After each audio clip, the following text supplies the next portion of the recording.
Hey guys, this is Leah with Scott Leroy Marketing, and in today's tip video, I'm going to show you how you can edit a previously signed document in DocuSign. Okay, so in this tip, we will assume that your document has already been signed. So I am in my DocuSign room, and if you're not familiar on how to get to DocuSign, that is realestate.docusign.com. So the first part of my URL here at the top. So again, that's realestate.docusign.com. And once you're in your DocuSign room here, so it shows right here that I have this document already signed.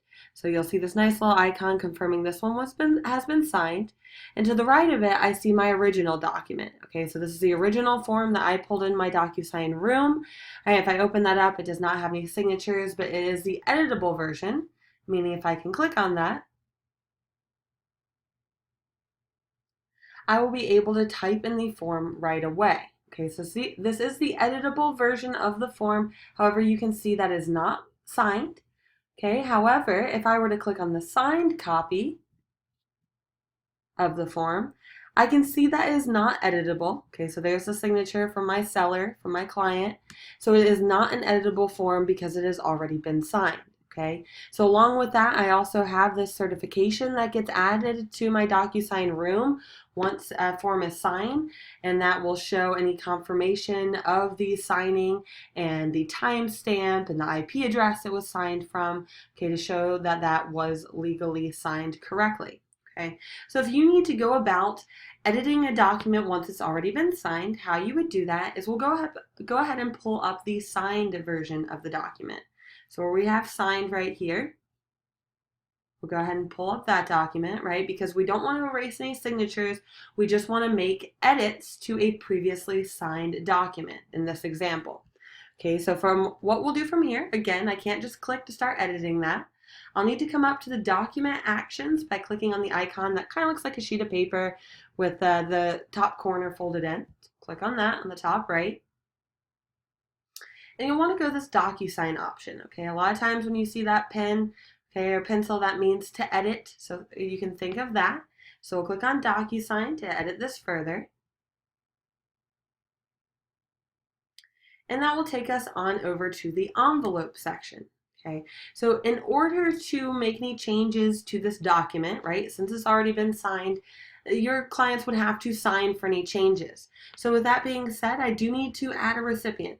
So all these items here are optional, right? So the envelope name is already here, but let's say I want to put in here, so updated listing agreement, let's say. So I know when I look back at my envelopes that this is the one I sent out to get signatures for the edited options for the items I edited or updated on the signed form. So when I come on down, I see the document that I'll be sending off. I have to add recipients. So we'll have to go ahead and click add recipients here and go to room participants in this case, or you can add them by email address. So say room participants. I'll go ahead and add in my client here. Okay, that this is who has already signed the form, and I'll need that client to sign for any changes I make. Okay, so now I've added in the recipient.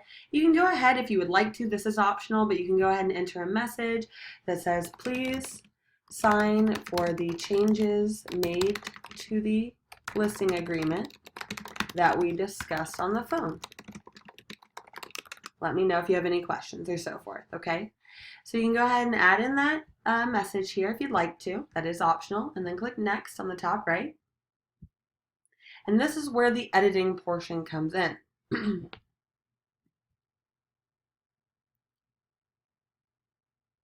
Okay, so that will pull up the form again. All right, so now if I scroll down, I do see the signature. I like to always double check that the signatures are always there. Okay, so you'll notice again, I cannot just click to start typing in the document, right? So let's say I need to change my client's name. That was put in incorrectly. Or if they're changing, let's say if I put in the street address wrong, let's go with that. All right, so what I can do is I can mark this out, and I would do that by clicking on the markup tool option on the side left here. So it looks like a little pencil. On the left-hand side, we'll click on the line option to go ahead and click and cross that out. And you can always click on the dots on each side here to expand that or move that line around if needed. And now I want to go up to the standard field. So let's switch on back to the standard fields. So it kind of looks like a text box on the very top left of this menu. And we'll give you a bunch of options here of items that you can add. So let's say I want to add in text. So if I click on the text option and then move my mouse where I'd like to drop that text, I can click to drop it.